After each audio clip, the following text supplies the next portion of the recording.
Hi hello welcome to IS factor. നമ്മൾ 27th നവംബറിൻ്റെ ന്യൂസാണ് ഡിസ്കസ് ചെയ്യുന്നത്. സോ ഇന്നത്തെ ന്യൂസ് പേപ്പർ ഡിസ്കസ് ചെയ്യാം. സോ ഇന്ന് ഒരുപാട് ഇമ്പോർട്ടൻറ്റ് വാർത്തകളുണ്ട്, ranging from environment, science and technology, പിന്നെ റിവർ വാട്ടർ ഡിസ്പ്യൂട്ട്, അതേപോലെ ഒരു ഇൻ്റർനാഷണൽ സീ, ഓഷ്യനിലുള്ളൊരു പ്രധാനപ്പെട്ട വാർത്ത, അങ്ങനെ കുറേ ഇമ്പോർട്ടൻറ്റ് സംഭവങ്ങൾ ഡിസ്കസ് ചെയ്യുന്നുണ്ട്. So let's get into that. And before we go on, നമ്മുടെ IS ഫാക്ടറിൻ്റെ 2020 ഇതിൽ എനിക്ക് തോന്നുന്നു ഒരുപാട് ആൾക്കാർ 2025 എക്സാം എഴുതുന്നവരുണ്ടാവും, അല്ലെങ്കിൽ 26 ലോങ് ടേം പ്രിപ്പയർ ചെയ്യുന്ന ആൾക്കാരുണ്ടാവും. സോ നമ്മൾ 25 ബാച്ചിന്, അതായത് ഇനി വരാൻ പോകുന്ന UPSC എക്സാമിന് ഒരു ഓൺലൈൻ ലൈവ് ക്ലാസ് സ്റ്റാർട്ട് ചെയ്യുന്നുണ്ട്. ഇന്ന് അതിൻ്റെ ഒരു ഫസ്റ്റ് സെഷൻ ഉണ്ട്. ഇന്ന് 7 മണിക്ക്. അപ്പോൾ നമ്മുടെ യൂട്യൂബിൻ്റെ ഡിസ്ക്രിപ്ഷനിൽ അതിൻ്റെ നമ്പറും കാര്യങ്ങളൊക്കെ ഉണ്ട്. You can contact and get the link. So 25 ബാച്ചിലേക്ക് ലൈവ് ക്ലാസ്സസ് ആണ്, ഓൺലൈൻ ലൈവ് ക്ലാസ്സസ്. സോ അത് യൂസ് ചെയ്യാൻ താല്പര്യമുള്ള ലാസ്റ്റ് മിനിറ്റിൽ, it's called a rapid batch. പേര് പോലെ തന്നെ വളരെ റാപ്പിഡായിട്ട് സ്റ്റാർട്ട് ചെയ്യുന്നതാണ്. സോ താല്പര്യമുള്ളവർക്ക് ഡെഫിനറ്റ്ലി ലെറ്റ് മീ നോ. താഴെയുള്ള നമ്പറിൽ കോൺടാക്ട് ചെയ്താൽ you'll get the details and the class link also. Okay, so thank you and let's go to the important content. ഇന്നത്തെ പ്രധാനപ്പെട്ട വാർത്ത, starting off with the constitutional important content. കാരണം Droupadi Murmu says the spirit of the constitution we should together uphold. കാരണം already 75th years of constitution adoption ആണ്, നമ്മൾ 75ാം വർഷത്തിലാണ് നമ്മൾ നിൽക്കുന്നത്. So as a celebration part of the 75th year of constitution adoption, president പറയുന്നുണ്ട് executive, legislature and judiciary to unite for public welfare. നമ്മൾ ഏറ്റവും important ആയിട്ടുള്ള executive, legislature and judiciary should unite, ഒരുമിച്ച് നിന്ന് പബ്ലിക് വെൽഫെയറിന് വേണ്ടി നമ്മൾ വർക്ക് ചെയ്യണം എന്നാണ് ഇതിൽ പറയുന്നത്. സോ ഇങ്ങനത്തെ കോൺസ്റ്റിറ്റ്യൂഷൻ സെലിബ്രേഷൻ ഡേ ഉണ്ടായിരുന്നു. അതിൻ്റെ കാര്യമായിട്ട് the constitution will live on with the nation with the first spirit. Nation first will live with a nation first spirit. ആദ്യം രാജ്യം എന്ന് പറയുന്ന ആസ്പെക്റ്റിലായിരിക്കും പ്രധാനമായിട്ടും ഇതിൽ പറയുന്നത്. പിന്നെ ഇമ്രാൻ ഖാൻ്റെ സപ്പോർട്ടേഴ്സ് 6 പേര് ഇസ്ലാമാബാദിൽ മരിച്ചു. So Imran Khan, Pakistan prime minister, former Pakistan prime minister Imran Khan, അദ്ദേഹത്തിൻ്റെ റിലീസിനും അതിൻ്റെ കാര്യങ്ങളായിട്ട് പാകിസ്ഥാനിൽ ഒരുപാട് ക്രൈസിസ് നടക്കുന്നുണ്ട് ഇത് ഈ ഒരു കാര്യത്തിൽ. പിന്നെ അടുത്ത പ്രധാനപ്പെട്ട കാര്യം, ജോഗ്രഫിയിലേക്ക് ഒരു വാർത്ത നമുക്ക് എടുക്കാം. Deep depression around the Bay of Bengal likely to intensify into cyclonic storm. So ഇങ്ങനത്തെ വാർത്ത വരുമ്പോൾ ഡെഫിനറ്റ്ലി നമുക്കൊരു ഇന്ത്യയുടെ ഈ ഒരു ആസ്പെക്ട് എടുക്കുമ്പോൾ നമുക്കൊരു ഈസ്റ്റേൺ റീജിയൻ, ഇവിടെ ഈ ബേ ഓഫ് ബംഗാൾ റീജിയനിലാണ് കംപ്ലീറ്റ്ലി ഈ സൈക്ലോൺസിൻ്റെ ഫോർമേഷൻ ഉണ്ടാവുന്നത്. സോ ഇത് വന്നു കഴിഞ്ഞാൽ ഡെഫിനറ്റ്ലി ഈ ഒരു വെസ്റ്റേൺ ഏരിയ ഉണ്ടല്ലോ, ഇപ്പോൾ ബംഗാൾ ആണെങ്കിലും തമിഴ്നാട്, ആന്ധ്ര, ഈ ഒരു ഏരിയയിൽ കംപ്ലീറ്റ്ലി ഇതിൻ്റെ സ്റ്റോമുകൾ ഭയങ്കരമായിട്ട് എഫക്റ്റ് ചെയ്യുകയും ചെയ്യും. ഇവിടെ ഉണ്ടാകുന്ന സ്റ്റോം ഈ റീജിയനെ ഭയങ്കരമായിട്ട് എഫക്റ്റ് ചെയ്യും. സോ ഈ ഒരു കോണ്ടെക്സ്റ്റിൽ ഇവിടെ ഒരു ഡീപ്പ് ഡിപ്രഷൻ ഉണ്ടാവുന്നതേ പറഞ്ഞിട്ടുള്ളൂ. പക്ഷെ നിങ്ങൾ സിവിൽ സർവീസിൻ്റെ എക്സാമിൽ definitely we should be aware about what is a cyclone, എങ്ങനെയാണ് സൈക്ലോൺ ഫോം ചെയ്യുന്നത് എന്നൊക്കെ, സൈക്ലോണിൻ്റെ ഫോർമേഷൻ എന്താണെന്നൊക്കെ നമുക്ക് മനസ്സിലാക്കണം. എസ്പെഷ്യലി നമ്മളൊരു ഗ്യാസ് സ്റ്റൗവിൽ, നമ്മളൊരു സ്റ്റൗവിനകത്ത് ഇങ്ങനെ ഓൾറെഡി ഒരു സ്റ്റൗവിനകത്ത് നമ്മളൊരു ടംബ്ലർ, ഒരു പാത്രം വെച്ചിട്ടുണ്ട്, വെള്ളം ചൂടാക്കാൻ വെച്ചിട്ടുണ്ട്. ഇതിങ്ങനെ നമ്മൾ കത്തിച്ചു കൊടുത്തിട്ടുണ്ട്.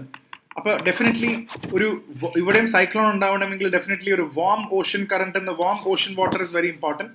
അപ്പോൾ അതിൻ്റെ ഇമ്പോർട്ടൻറ്റ്, ഇതിന് മുകളിൽ കൂടെ സ്റ്റീമുകൾ ഇങ്ങനെ പോകും, സ്റ്റീം ഇങ്ങനെ പറന്ന് പോയി അത് ക്ലൗഡ്സ് ആയിട്ട് കണ്ടൻസ് ആയി. അപ്പം എങ്ങനെയാണ് ശരിക്കും ഇതേപോലെ തന്നെ എങ്ങനെയാണ് സൈക്ലോൺ ഉണ്ടാവുന്നത് എന്നൊരു ഇമ്പോർട്ടൻ്റ് ഉണ്ട്. അതേപോലെ ജോഗ്രഫിയിലേക്ക് പോയി കഴിഞ്ഞാൽ U should no what is the effect of Coriolis force. എന്താണ് ഈ കൊറിയോളിസ് ഫോഴ്സ് എന്നുള്ളതും കൂടെ നമുക്കെന്താണെന്ന് അറിയാം. ഇങ്ങനത്തെ വാർത്തകൾ കിട്ടുമ്പോൾ നാളെ പ്രിലിംസിന് ഇങ്ങനത്തെ ചോദ്യങ്ങൾ ചോദിക്കുമ്പോൾ നമ്മൾ വളരെ ക്ലീൻ ആയിരിക്കണം. സോ ഇത് നമ്മൾ ജോഗ്രഫിയിൽ ചോദ്യമായിട്ട് കാണേണ്ട, നമ്മൾ കറണ്ട് അഫയേഴ്സിൽ നിന്ന് നമുക്ക് മെറ്റീരിയൽസിലേക്ക് നമുക്ക് ബാക്ക് ട്രിഗർ കിട്ടുന്നുണ്ട്. സോ എന്താണ് കൊറിയോളിസ് ഫോഴ്സ് എന്നുള്ളതും കൂടെ കണ്ടുപിടിക്കണം. സൈക്ലോണിൽ ഐ ഉണ്ട്. What is the I formation of A cyclone, എങ്ങനെയാണ് ഐ ഫോർമേഷൻ വരുന്നത് ഒക്കെ ചോദിക്കാവുന്നതേ ഉള്ളൂ കേട്ടോ പരീക്ഷ. What is the I formation, what is Coriolis force and എങ്ങനെയാണ് സൈക്ലോൺ ഉണ്ടാവുന്നത് എന്ന് പറയുന്ന ഒരു ഫാക്ടർ നമുക്ക് ഇതിനകത്ത് നിന്ന് കാണാം. അപ്പോൾ ഇത്രയും കാര്യങ്ങൾ ഇതിനകത്ത് നിന്ന് എടുത്തു കഴിഞ്ഞാൽ ബാക്കിയുള്ള പ്രധാനപ്പെട്ട പരസ്യം, ഇനി ബാക്കിയുള്ള പേജിലെല്ലാം പരസ്യങ്ങളാണ്. പരസ്യം ഒക്കെ മാറ്റി വെച്ചാൽ ആവശ്യത്തിൽ കൂടുതൽ എനിക്കൊന്ന് ഒരു ദിവസം പത്രം എടുത്തു കഴിഞ്ഞാൽ നമുക്ക് ഏറ്റവും കൂടുതൽ പരസ്യം കാണുന്നത് ഇന്ത്യയിലെ IAS അക്കാഡമീസിൻ്റെ, ഹിന്ദു ആയതുകൊണ്ടാണ് എല്ലാ IAS അക്കാഡമിയുടെ പരസ്യങ്ങളും പിന്നെ സ്റ്റേറ്റിൻ്റെ പരസ്യങ്ങളാണ് ഏറ്റവും കൂടുതൽ കാണാൻ പറ്റുക അവിടുത്തെ. ബാക്കിയുള്ളതും ഓക്കെ, പരസ്യങ്ങൾ മാറ്റി നമ്മൾ പ്രധാനപ്പെട്ട സ്റ്റേറ്റ് വാർത്തയിലേക്ക് പോയി കഴിഞ്ഞാൽ, സ്റ്റേറ്റ്സിൻ്റെ വാർത്തയിൽ do you remember Indrani Mukherjee, she moves to supreme court to get travel abroad. Former media executive ആണ് Indrani Mukherjee, accused of killing her daughter Sheena Bora. She is accused to kill her. Sheena Bora case ഭയങ്കര ഫേമസ് അല്ലേ, നിങ്ങൾ സിനിമയും ഇത് TV വിയിലൊക്കെ കണ്ടിട്ടുണ്ടാവും. അവർക്ക് പുറത്തേക്ക് ട്രാവൽ ചെയ്യാനുള്ള ബാൻ ഉണ്ട്, അത് മാറ്റി കൊടുക്കണമെന്നാണ് അവർ പറയുന്നത്, ഇന്ദ്രാണി മുഖർജി. പിന്നെ school shop reopen in violence it സംഭാൽസ്. ഇവിടെ ഓൾറെഡി ഒരു ഡിസ്കഷൻ നടന്നുകൊണ്ടിരിക്കുകയാണ്. ഇവിടുത്തെ ഈ സാംഭാലിലെ ഒരു ക്രൈസിസ് ഭയങ്കര ഹൈ ആണ്. ഹിന്ദുസും മുസ്ലിമും തമ്മിലുള്ള പ്രശ്നം നടന്നുകൊണ്ടിരിക്കുകയാണ്. കാരണം 16-ാം നൂറ്റാണ്ടിലുള്ള പള്ളി, അവിടുത്തെ ജമാ മസ്ജിദ് അതിനെക്കാട്ടും മുന്നേ 15-ാം നൂറ്റാണ്ടും അതിനു മുന്നിലും അമ്പലമായിരുന്നു അല്ലെങ്കിൽ ടെമ്പിൾ ആയിരുന്നു എന്ന് പറയുന്നുണ്ട്. അതിന്റെ സർവേ നടക്കുന്നുണ്ട്. ആർക്കിയോളജിക്കൽ സർവേ ഓഫ് ഇന്ത്യ ഏറ്റെടുക്കണം എന്ന് പറയുന്നുണ്ട്. അപ്പം ഇതിനെ ചൊല്ലി ഭയങ്കര പ്രശ്നങ്ങളാണ്. ആൾക്കാർ അവിടുത്തെ നോർമൽ ലൈഫെല്ലാം മാറിയിരിക്കുകയാണ് ഇങ്ങനത്തെ ഇഷ്യൂ വരുമ്പോൾ. അപ്പോൾ അതെല്ലാം നോർമലായി വരുന്നു എന്ന് പറയുന്നുണ്ട്. പിന്നെ അടുത്ത പ്രധാനപ്പെട്ട വാർത്ത, Tamil Nadu ഐജിക്കെതിരെ sexual harassment case file ചെയ്തിട്ടുണ്ട്. So again that is an important case. പിന്നെ royal mess in the ആഫ്റ്റർമാത്ത് of A coronation spill in to the streets of Udaipur. വേറൊന്നുമല്ല, മഹാറാണ പ്രതാപ്. അപ്പോൾ ഉദയ്പൂർ എന്ന് പറയുമ്പോൾ ഈ ഭയങ്കര ബ്യൂട്ടിഫുൾ അല്ലേ അവിടുത്തെ ലേക്സ്, ഉദയ്പൂർ പാലസ്. എവിടെയാണ് ഉദയ്പൂർ? രാജസ്ഥാൻ. സോ ഇവിടെ പ്രധാന പ്രശ്നം എന്ന് പറഞ്ഞാൽ മഹാറാണ പ്രതാപ് ഇല്ലേ, നമ്മൾ ഹിസ്റ്ററിയിലൊക്കെ പഠിക്കുന്ന മഹാറാണ പ്രതാപിന്റെ ഇനിയുള്ള പുതിയ ജനറേഷൻ ആൾക്കാർ തമ്മിൽ ആരാണ് ഈ ഉദയ്പൂരിന്റെ ഈ റോയൽ പാലസ് ഓൺ ചെയ്യുന്നത്, കുടുംബ വഴക്ക്, അതായത് ആരാണ് സ്വത്ത് തർക്കം, ആർക്കാണ് ശരിക്കും ഇതിൽ അവകാശം ഉള്ളതെന്നാണ് ഇപ്പോൾ ചർച്ച നടന്നുകൊണ്ടിരിക്കുന്നത്. So you should know where is Udaipur. അവിടുത്തെ ബ്യൂട്ടിഫുൾ ലേക്സിനെ കുറിച്ച് അറിയണം. ഹിസ്റ്ററിയിൽ വരുമ്പോൾ you should know about Maharana Pratap, who was Maharana Pratap and the contribution of Maharana Pratap. Chetak എന്നൊക്കെ കേട്ടിട്ടില്ലേ? സോ പ്ലീസ് അത് ഹിസ്റ്ററിയിലേക്ക് നമുക്ക് തിരിച്ചു പോകേണ്ട ഒരു ടോപ്പിക്കും കൂടാണ്, ഹു ഇസ് മഹാറാണ പ്രതാപ് എന്നുള്ളത്. അടുത്തത് പ്രധാനപ്പെട്ട വാർത്തകൾ ഇത്രയേ ഉള്ളൂ. അടുത്ത സ്റ്റേറ്റ് പേജസിലേക്ക് പോകുമ്പോൾ കംപ്ലീറ്റ് പരസ്യവും ഇതൊക്കെ തന്നെയാണ് അവിടെ കിടക്കുന്നത്. ആൻഡ് മൂവിങ് ഓൺ, അടുത്ത സ്റ്റേറ്റ് പേജിൽ കേരള റൂൾസും confusion in Delhi schools in hybrid mode. ഇത് അവിടുത്തെ പ്രധാനപ്പെട്ട കാര്യമാണ്. ഓൾറെഡി നമുക്കറിയാം CAQM, അവിടെ എയർ ക്വാളിറ്റി ഇൻഡെക്സ് കാരണം കമ്മീഷൻ എയർ ക്വാളിറ്റി മാനേജ്മെന്റ് അവിടെ ഗ്രാപ്പ് 4 ഇറക്കുകയാണ്. നമ്മൾ ഓൾറെഡി ഇന്നലെ ഡിസ്കസ് ചെയ്തിട്ടുണ്ട് ഗ്രേഡഡ് റെസ്പോൺസ് ആക്ഷൻ പ്ലാൻ. അപ്പോൾ ഇതിൽ ഗ്രാപ്പ് 1 വേണോ, 2 വേണോ, 3 വേണോ, ഇപ്പോൾ ഗ്രാപ്പ് 4 വേണമെന്ന് പറഞ്ഞിട്ടുണ്ട്. ഇടയ്ക്ക് ഗ്രാപ്പ് 3 ഇടുന്നുണ്ട്. അപ്പോൾ ഈ ഗ്രാപ്പ് 4 ഒക്കെ വന്നു കഴിഞ്ഞാൽ സ്കൂളും കോളേജ് എല്ലാം അടയ്ക്കും. ഒന്നും ഉണ്ടാവില്ല, ഒരു പൊല്യൂഷൻ ഉണ്ടാക്കുന്ന സാധനങ്ങൾ ഉണ്ടാവില്ല, ട്രക്ക് ഉണ്ടാവില്ല, ലോറി ഉണ്ടാവില്ല, ചെക്ക് പോസ്റ്റുകൾ ഉണ്ടാവില്ല, ഡീസൽ ബേണിംഗ്, കൺസ്ട്രക്ഷൻ സൈറ്റ്സ് എല്ലാം നിർത്തി വെക്കുകയാണ്. അപ്പോൾ അങ്ങനെ വെക്കുമ്പോൾ ഇന്നലത്തെ വാർത്തയിൽ നമ്മൾ പറഞ്ഞു, സ്കൂളുകൾ അടയ്ക്കുമ്പോഴുള്ള പ്രധാന പ്രശ്നം 2 കാര്യങ്ങളാണ്. ഒന്ന്, മിഡ് ഡേ മീൽ സ്കീം. അവർക്ക് ഭക്ഷണം കിട്ടില്ല കുട്ടികൾക്ക്. ഒരുപാട് കുട്ടികൾ ഇതിൽ ഡിപ്പെൻഡ് ചെയ്യുന്നുണ്ട്. മിഡ് ഡേ മീൽ സ്കീം എന്നുള്ള ഭക്ഷണം കിട്ടില്ല. രണ്ടാമത്, ഓൺലൈൻ ക്ലാസ് വലിയൊരു ചലഞ്ചായിട്ടാണ് അവർ പറയുന്നത്. കാരണം ഇവർക്ക് പല സ്കൂളുകൾക്കും, അത് സ്റ്റേറ്റ് സ്കൂളാണെങ്കിലും അവിടുത്തെ പല സ്കൂളുകൾക്കും ഓൺലൈൻ ക്ലാസ് എടുക്കാൻ അറിയില്ല. അതിനുള്ള ഇൻഫ്രാസ്ട്രക്ചർ ഇല്ല, അതിനുള്ള സ്കൂൾ അതിനുള്ള കപ്പാസിറ്റി ഇല്ല. ടീച്ചേഴ്സിന് അതിനെക്കുറിച്ച് ഈ ഓൺലൈൻ ക്ലാസ് എടുക്കാനുള്ള കപ്പാസിറ്റി ഇല്ല, അവർക്ക് അറിയില്ല. അപ്പോൾ ഈ ഹൈബ്രിഡ് മോഡ് എന്ന് പറഞ്ഞാൽ എന്താണ്? ഈ ഗ്രാപ്പ് 4 കൊണ്ടുവന്നു കഴിഞ്ഞാൽ ഹൈബ്രിഡ് മോഡിൽ വേണമെങ്കിൽ തുടങ്ങാം. ഹൈബ്രിഡ് മോഡ് എന്ന് പറഞ്ഞാൽ എന്താ? ഇന്ന് പൊല്യൂഷൻ ഇത്തിരി കുറവുണ്ട്, സ്കൂൾ വെക്കും, സ്കൂളിൽ ക്ലാസ് നടക്കും, ഓഫ്ലൈനായിട്ട് ക്ലാസ് നടക്കും. നാളെ പിന്നെയും സ്കൂൾ പൊല്യൂഷൻ കൂടുതലാണ്, സ്കൂൾ അടച്ചു, അപ്പോൾ ക്ലാസ് ഓൺലൈനിൽ പോകും. ഓൺലൈൻ എന്ന് പറയുന്നത് അവിടുത്തെ ക്ലൈമറ്റിന്റെ സാഹചര്യം നോക്കി ക്ലാസ് എടുക്കുമ്പോഴാണ് ഇത് വരുന്നത്. അപ്പോൾ അത്തരത്തിലൊരു സംവിധാനത്തിൽ അവിടുത്തെ സ്കൂളുകൾ തയ്യാറല്ല എന്നുള്ളൊരു വാർത്തയാണ് ഇപ്പോൾ വരുന്നത്. സോ അതാണ് ഇതിൻ്റെ മൊത്തത്തിലുള്ള ഇതിൻ്റെ സമ്മറി എന്ന് പറയുന്നത്. പിന്നെയും ബാക്കി പരസ്യങ്ങളെല്ലാം മാറ്റി വെച്ച് കഴിഞ്ഞാൽ പിന്നെ എനിക്ക് തോന്നുന്നു പിന്നെയും പരസ്യമാണ്. അടുത്ത പേജ് മുഴുവൻ ടെൻഡറും മറ്റു കാര്യങ്ങളുമാണ്. പിന്നെ പ്രധാനമായിട്ടും എഡിറ്റോറിയൽ പേജിലേക്കാണ്. എഡിറ്റോറിയൽ പേജിലേക്ക് പോയി കഴിഞ്ഞാൽ ഇന്നലത്തെ പ്രധാനപ്പെട്ട കോൺസ്റ്റിറ്റ്യൂഷണൽ ഡിബേറ്റ് തന്നെയാണ് ഇവിടെ ഏറ്റവും കൂടുതൽ ചർച്ച ചെയ്യുന്നത്. ഇവിടുത്തെ ചർച്ച കോൺസ്റ്റിറ്റ്യൂഷണൽ ഡിബേറ്റിനെക്കാട്ടും കൂടുതൽ I will tell you this wonderful news. അതായത് പ്രിയാമ്പിൾ, ഇന്നലെ ഓൾറെഡി സുബ്രഹ്മണ്യ സ്വാമിയും ബിനോയ് വിശ്വവും അങ്ങനെ ഒരുപാട് ആൾക്കാർ കേസ് കൊടുത്തിരുന്നു. പ്രിയാമ്പിളിൽ നിന്നും സെക്യുലർ എന്ന് പറയുന്ന വാക്ക്, സെക്യുലറും സോഷ്യലിസ്റ്റും എന്ന് പറയുന്ന വാക്കെടുത്ത് കളയണമെന്ന് പറഞ്ഞിരുന്നു. അങ്ങനെ സുപ്രീം കോടതിയിലെ ചീഫ് ജസ്റ്റിസ് ഖന്നയും പറഞ്ഞു അതൊന്നും നടക്കാൻ പോകുന്ന കാര്യമല്ല. കാരണം ഇവർ പറയുന്നുണ്ട് ഇതെല്ലാം 1976 അതായത് അടിയന്തരാവസ്ഥ കാലത്ത് 42nd അമെൻമെന്റ് വഴി വളരെ ശ്രദ്ധിക്കാതെയാണ് അന്നത്തെ എമർജൻസി സിറ്റുവേഷനിൽ സ്റ്റേറ്റ്സിന്റെ ഒന്നും സമ്മതം എടുക്കാതെ വെറുതെ ആഡ് ചെയ്ത വാക്കുകളാണ് സെക്യുലർ, സോഷ്യലിസ്റ്റ്. കോൺസ്റ്റിറ്റ്യൂഷൻ ഉണ്ടാക്കിയപ്പോൾ ഈ വാക്കുകൾ ഉണ്ടായിരുന്നില്ല. അപ്പോൾ സോഷ്യലിസം സെക്യുലറിന്റെ ആവശ്യമില്ല, സോഷ്യലിസത്തിന്റെ ആവശ്യം തീരെയില്ല. അത് കൂടുതൽ സോഷ്യലിസം എന്നാൽ കൂടുതൽ ഗവൺമെന്റ് കൺട്രോൾ വരികയാണ്, പ്രൈവറ്റ് സെക്ടറിന് ഗുണമില്ല എന്ന് പറയുന്നത്. അപ്പോൾ സുപ്രീം കോടതിയും ഇവിടെ പറഞ്ഞു സെക്യുലറിസത്തിന് ഞങ്ങൾ ഡിഫൈൻ ചെയ്യാൻ ആഗ്രഹിക്കുന്നില്ലെന്നുള്ള ചീഫ് ജസ്റ്റിസ് പറഞ്ഞു. ഇത്രയും വർഷത്തിന് ശേഷം, സ്വാതന്ത്ര്യത്തിന് ശേഷം ഇന്ത്യ എന്ന രാജ്യത്തിൽ സെക്യുലറിസത്തിന്റെ അർത്ഥം സെക്യുലറിസത്തിന്റെ അർത്ഥം നമ്മൾ കണ്ടെത്തിയിട്ടുണ്ട്. സോഷ്യലിസം നമ്മൾ ഫുൾ ടൈം 1991 ശേഷം നമ്മൾ ഗവൺമെന്റ് റൂൾ മാത്രമൊന്നുമല്ല ഇവിടെ നടക്കുന്നത്. ലിബറലൈസേഷൻ വന്നതിന് ശേഷം ഇപ്പോൾ പ്രൈവറ്റ് സെക്ടർ തന്നെയാണ് ഏറ്റവും കൂടുതൽ വരുന്നത്. അപ്പോൾ സോഷ്യലിസം ഉള്ളതുകൊണ്ട് മറ്റ് രാജ്യങ്ങളുടെ സോഷ്യലിസം പോലെ അല്ല ഇന്ത്യയിലെ സോഷ്യലിസത്തിന്റെ റിമൈൻഡർ എന്ന് പറയുന്നുണ്ട്. പിന്നെ പറയുന്നുണ്ട് 1978 ആയപ്പോൾ തന്നെ നമ്മൾ ഇതിന്റെ ഇമ്പാക്ട് 44th അമെൻമെന്റ് വഴി നമ്മൾ റീവാല്യൂ ചെയ്തായിരുന്നു. അപ്പോൾ ഇതൊക്കെ ഇതിനകത്ത് എടുത്തു പറയുന്ന ഒരു പ്രധാനപ്പെട്ട കേസാണ് ഇതിനകത്ത് വരുന്നത്.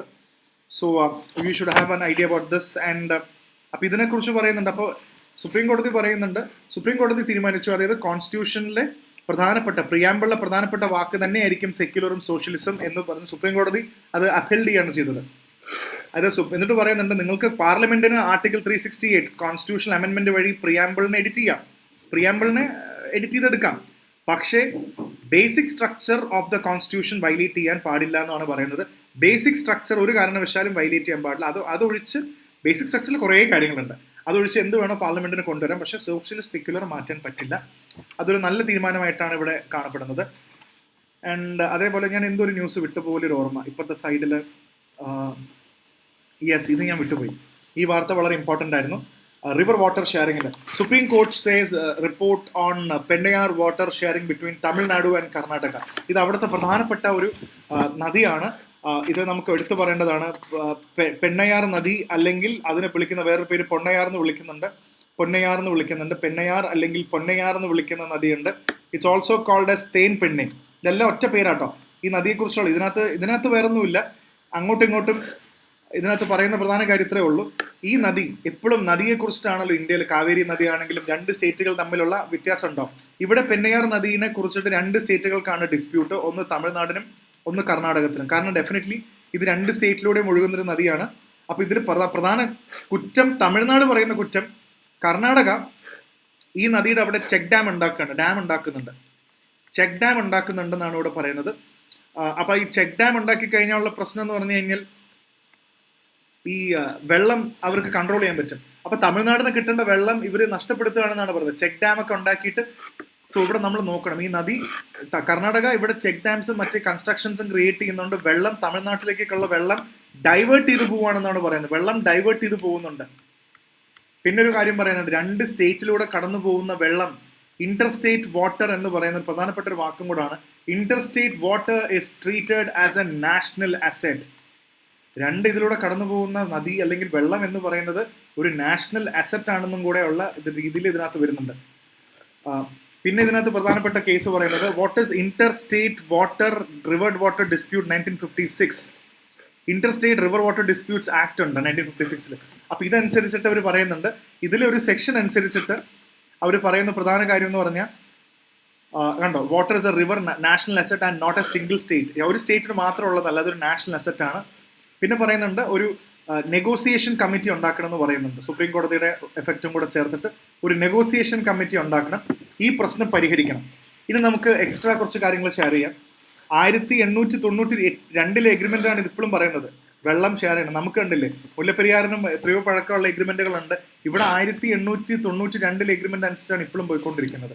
ഇനി കുറച്ച് എക്സ്ട്രാ ഫാക്ട്, പെണ്ണയാർ നദി അല്ലെങ്കിൽ പൊന്നയാർ അല്ലെങ്കിൽ തേൻ പെണ്ണെ എന്ന് പറയുന്ന നദി, ഇത് എവിടെയാണോ ഉത്ഭവിക്കുന്നത്, എവിടെയാണ് ഇതിന്റെ ഒറിജിൻ, അത് ഇമ്പോർട്ടന്റ് ആണ്. ഇതിന്റെ ഒറിജിൻ എന്ന് പറയുന്നത് കർണാടകയിൽ തന്നെയാണ്. ഇറ്റ്സ് ആക്ച്വലി ഇൻ ദ നന്ദി hills. Very important. It's actually in the നന്ദി ഹിൽസിലാണ് ഇതിന്റെ ഒറിജിൻ എന്ന് പറയുന്നത്. ആൻഡ് ചിക്കബല്ലപുര എന്നാണ് ഈ സ്ഥലത്തിന്റെ പേര്. എക്സ്ട്രാ പോയിന്റ്സ് ആണ്. ചിക്കബല്ലപുര എന്നാണ് ഈ നദി ഉത്ഭവിക്കുന്ന സ്ഥലത്തിന്റെ പേര്, ചിക്കബല്ലപുര. നന്ദി ഹിൽസിലാണ് ഇത് വരുന്നത്. ആൻഡ് ഇതിന്റെ ഒരു ഫ്ലോ നോക്കിക്കഴിഞ്ഞാൽ മനസ്സിലാവും. ഇത് ആദ്യം കർണാടകയിൽ നിന്ന് ഉത്ഭവിച്ച് പിന്നീട് തമിഴ്നാട്ടിലേക്ക് പോയി, പിന്നെ അവിടെ നിന്നാണ് ബേ ഓഫ് ബംഗാളിലേക്ക് പോകുന്നത്. ഓക്കെ, സോ അതാണ് ഇതിന്റെ പ്രധാനപ്പെട്ട ഒരു കാര്യം. ഓക്കെ, അപ്പോൾ അതാണ് ഇതിനകത്ത് വരുന്ന വേറൊരു കാര്യം. ഞാനിത് നേരത്തെ പറയാൻ വിട്ടുപോയതുകൊണ്ടാണ് ഇത് എടുത്തത്. പിന്നെ എഡിറ്റോറിയലിലേക്ക് പോയി കഴിഞ്ഞാൽ യെസ്, കോൺസ്റ്റിറ്റ്യൂഷൻ്റെ ആക്ടിവിറ്റിയും കൂടെ ഞാൻ ഇതിനകത്ത് പറഞ്ഞിട്ടുണ്ട്. പിന്നെ അതിനകത്ത് ഒരുപാട് കേസുകൾ പറയുന്നുണ്ടെങ്കിലും SR Bommai case very very important. നമ്മൾ Kesavananda Bharati case, ഇന്ദിരാസാനി case 50% reservation എന്ന് പറയാറുണ്ട്. അതേപോലെ ബെറൂബറി കേസ് എന്നൊക്കെ നോക്കുന്ന പോലെ ഇതിനകത്ത് SR Bommai very important. SR Bommai 1994 ruling അനുസരിച്ചിട്ട് secularism is a basic feature of the Indian constitution. Already supreme കോടതിയിൽ കേസ് ഓൾറെഡി ഉണ്ട് SR ബൊമ്മൈ കേസിൽ. അപ്പോൾ നമുക്കിത് സെക്യുലർ സോഷ്യലിസം ഒന്നും പ്രിയാമ്പിളിൽ നിന്ന് മാറ്റേണ്ട ആവശ്യമില്ല എന്നാണ് ഇപ്രാവശ്യത്തെ ഇത് വരുന്നത്. പിന്നെ ട്രംപിന്റെ വാർത്തയാണ്. പിന്നെ അടുത്തത് പ്രധാനമായിട്ടും റിപ്പബ്ലിക്സിനെ കുറിച്ചിട്ടാണ്. ഇതും ഒരു കോൺസ്റ്റിറ്റ്യൂഷണൽ റിലേറ്റഡ് ആർട്ടിക്കിളാണ്. ഇന്ന് മൊത്തം കോൺസ്റ്റിറ്റ്യൂഷണൽ ഡേ ഒക്കെ ആയതുകൊണ്ടും അതിന്റെ റിലേറ്റഡ് ആയിട്ടുള്ള കാര്യങ്ങളാണ് ഇതിനകത്ത് പറയുന്നത്. ഇതിനകത്ത് വേറെ ഒന്നുമല്ല, പ്രധാനമായിട്ടും പറയുന്ന ഒരു കാര്യം എന്ന് പറഞ്ഞാൽ ഇനീക്വാലിറ്റി കുറയ്ക്കണം എന്നാണ് ഈ ആർട്ടിക്കിൾ എഡിറ്റോറിയൽ മൊത്തം പറയുന്നത്. ഇനീക്വാലിറ്റി കുറയ്ക്കണം. എപ്പോഴും പറയാറില്ലേ നമ്മൾ, rich gets richer and the poor gets poorer എന്ന് പറയുന്ന ആ ആസ്പെക്റ്റിനെ ഇത് മാറ്റണം എന്നാണ് ഇവർ പറഞ്ഞിരുന്നത്. അപ്പോൾ ഇവർ പ്രധാനമായിട്ടും പറഞ്ഞത് പണ്ട് 1991 വരെ റിഫോംസ് ഒക്കെ വരുന്നതിന് മുന്നേ കംപ്ലീറ്റ്ലി ഗവൺമെന്റ് ആയിരുന്നു എല്ലാം കൺട്രോൾ ചെയ്യുന്നത്. അതായത് സ്റ്റേറ്റ് ആണ് എല്ലാം കൺട്രോൾ ചെയ്തിരുന്നത്, പ്രൈവറ്റ് പാർട്ടിസിപ്പേഷൻ കുറവായിരുന്നു. പിന്നീട് വെൽഫെയർ മെഷേഴ്സ് 1991 ശേഷം ഇവർ മൊത്തം പ്രൈവറ്റ് പ്ലെയേഴ്സും അല്ലെങ്കിൽ ബാക്കിയുള്ള പ്രൈവറ്റ് സെക്ടറും കാര്യങ്ങളൊക്കെ വന്നപ്പോൾ നല്ലതിനാണ് വന്നത് എന്ന് പറയുമ്പോൾ ഇത് എഴുതിയ ആളുടെ അഭിപ്രായം കേട്ടോ, ഇത് നമ്മുടെ മൊത്തത്തിലുള്ളതല്ല, നിങ്ങളും ഇത് വളരെ ആലോചിച്ച് കേട്ടാൽ മതി. ഈ പ്രൈവറ്റ് പ്ലെയേഴ്സ് ഒക്കെ വന്നതിന് ശേഷം നല്ലതാണ് സംഭവിച്ചെന്ന് വിചാരിച്ചു. പക്ഷെ പ്രൈവറ്റ് പ്ലെയേഴ്സ് വന്നപ്പോൾ വേറൊന്നുമല്ല, പിന്നെയും rich got richer and poor got poorer. ഏകദേശം 1% ആൾക്കാരാണ് ഇന്ന് ഡിസ്പ്രപ്പോർഷനേറ്റ്, ഇന്ത്യയിൽ 1% ആൾക്കാരാണ് ഇന്ന് ഏറ്റവും കൂടുതൽ പൈസ ഓൺ ചെയ്യുന്നത്. ബാക്കിയുള്ള 99% പാവങ്ങളാണ്. അപ്പോൾ നല്ലൊരു ആശയത്തിന് വേണ്ടി തുടങ്ങിയിട്ട് നമ്മുടെ ഇനീക്വാലിറ്റി കുറയ്ക്കണം എന്ന് വിചാരിച്ചിട്ട് ഇനീക്വാലിറ്റി ശരിക്കും പറഞ്ഞാൽ കൂടുകയാണ് ചെയ്തത്. നമ്മൾ ഇനീക്വാലിറ്റി കുറയ്ക്കാൻ വേണ്ടി കുറേ കാര്യങ്ങൾ ചെയ്തു, പക്ഷേ ഇതിപ്പോൾ കൂടിയാണ് വരുന്നതെന്നാണ് ഈ എഡിറ്റോറിയൽ പറയുന്നത്. ഇത് അദ്ദേഹത്തിൻ്റെ പ്യുവർലി അദ്ദേഹത്തിൻ്റെ പേഴ്സണൽ കാര്യങ്ങളാണ്, പേഴ്സണൽ സജഷൻസ് ആണ് ഇത് പറയുന്നത്. നമ്മളത് എപ്പോഴും ഇത്തരം ആർട്ടിക്കിൾ വരുമ്പോൾ നമ്മൾ അതിനെ ആ രീതിയിൽ വേണം ഇത് മനസ്സിലാക്കാൻ. ഓക്കെ.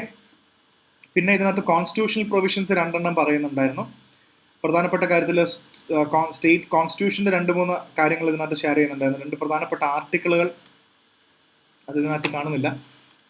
വേണമെങ്കിൽ ഞാൻ തന്നെ പറയാം. നമുക്ക് പ്രധാനപ്പെട്ട ഈ വെൽത്ത് കോൺസെൻട്രേഷനും ഇൻകം ഇനീക്വാലിറ്റി കുറയ്ക്കണമെന്ന് പറയുന്ന ആർട്ടിക്കിൾസ് ഉണ്ട് കോൺസ്റ്റിറ്റ്യൂഷനിൽ. Very important, you should remember article 38 clause 2 നമ്മുടെ ഡയറക്ടർ പ്രിൻസിപ്പിൾസിലൊക്കെ ഉണ്ട്. ഇനീക്വാലിറ്റി നമ്മൾ കുറയ്ക്കണം എന്ന് പറയുന്നുണ്ട്. അതേപോലെ തന്നെ ആർട്ടിക്കിൾ 39 ക്ലോസ് C, ഇൻകം ഈ വെൽത്ത് കോൺസെൻട്രേഷൻ ഒരാൾക്കാരുടെ കയ്യിലല്ലാതെ എല്ലാവരും ഡിസ്ട്രിബ്യൂട്ട് ചെയ്യണമെന്ന് പറയുന്നുണ്ട്. സോ ഒന്ന് ഇനീക്വാലിറ്റി, ഒന്ന് വെൽത്ത് ഡിസ്ട്രിബ്യൂഷൻ.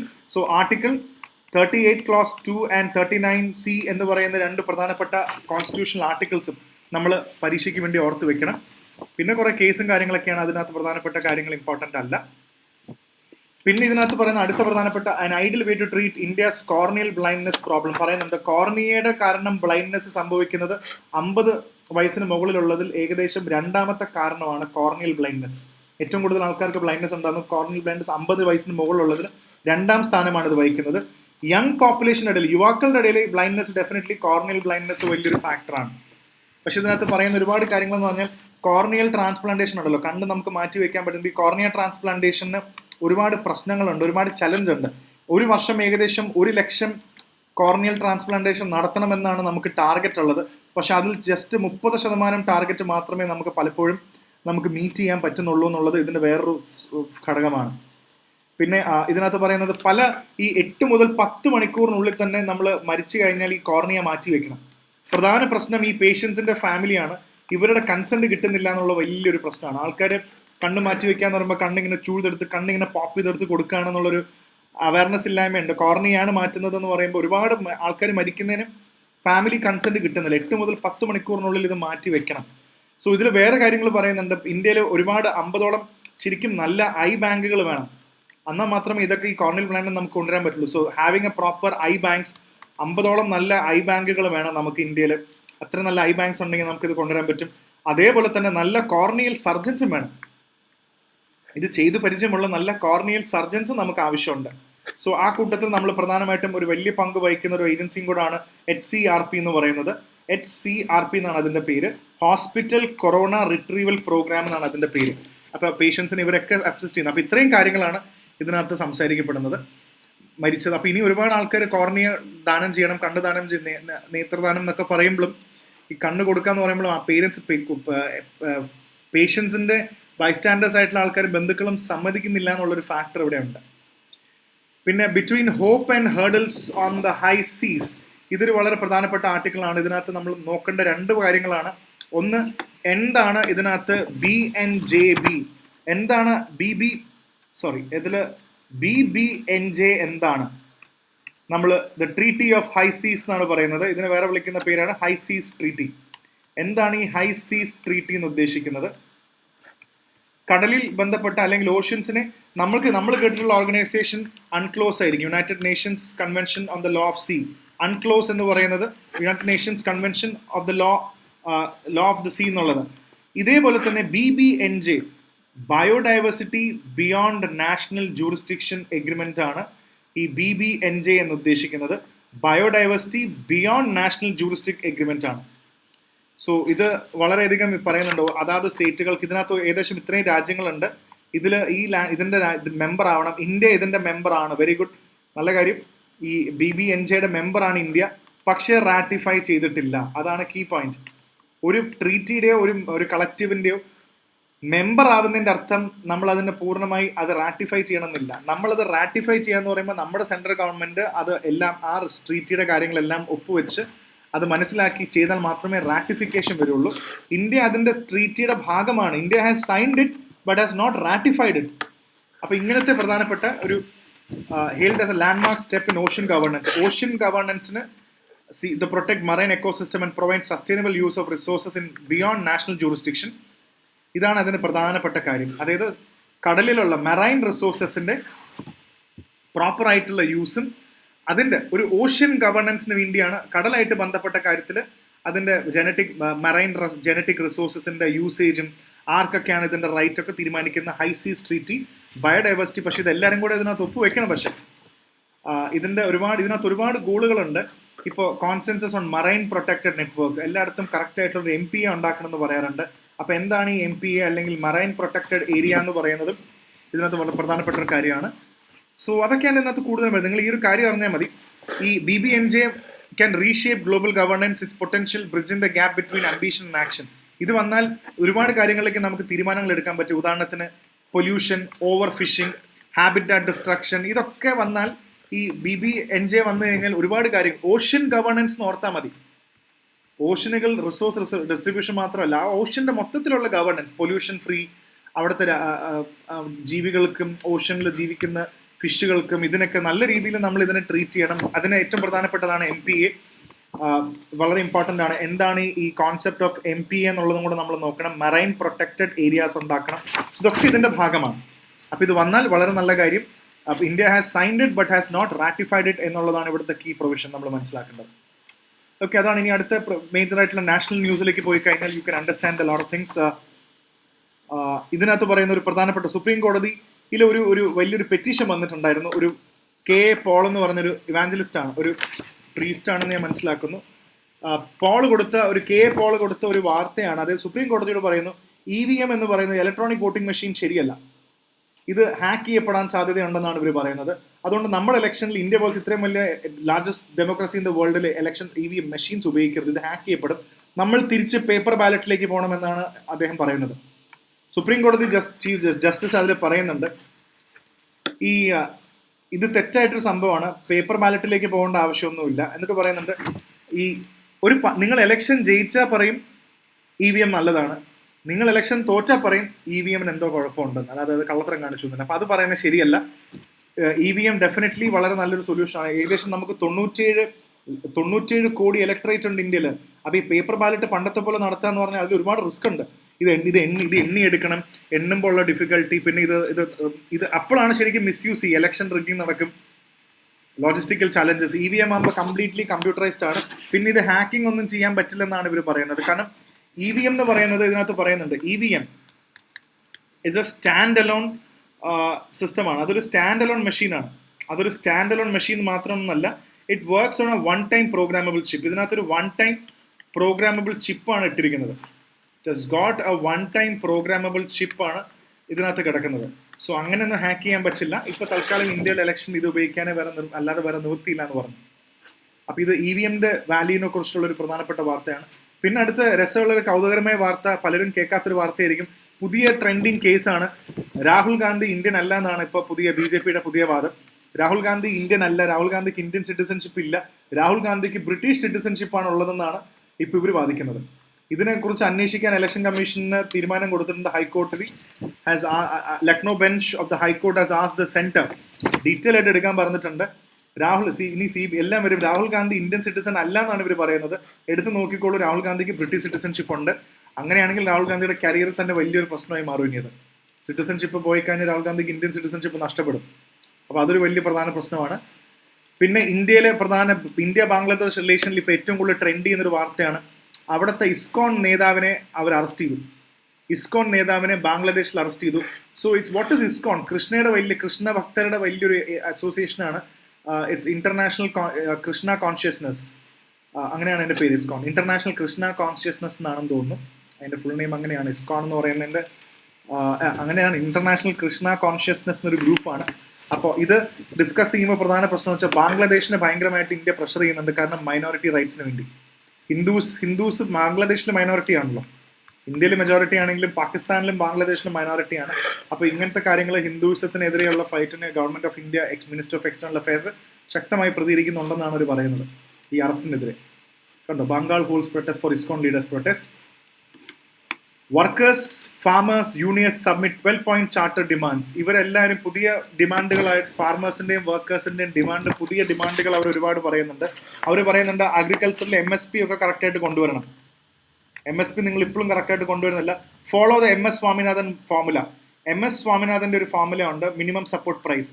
അത് ഏതെങ്കിലും ഒരു ക്രോപ്പിന് മാത്രമല്ല, എല്ലാ ക്രോപ്സിനും MS സ്വാമിനാഥന്റെ ഫോർമുല അനുസരിച്ചിട്ട് മിനിമം സപ്പോർട്ട് പ്രൈസ് കൊടുക്കണം. അതേപോലെ ഇപ്പം നമ്മൾ ഇന്നലത്തെ ന്യൂസിൽ കണ്ടില്ലേ, കുറെ ലേബർ കോഡ് കൊണ്ടുവരുന്നില്ല, 4 എണ്ണം.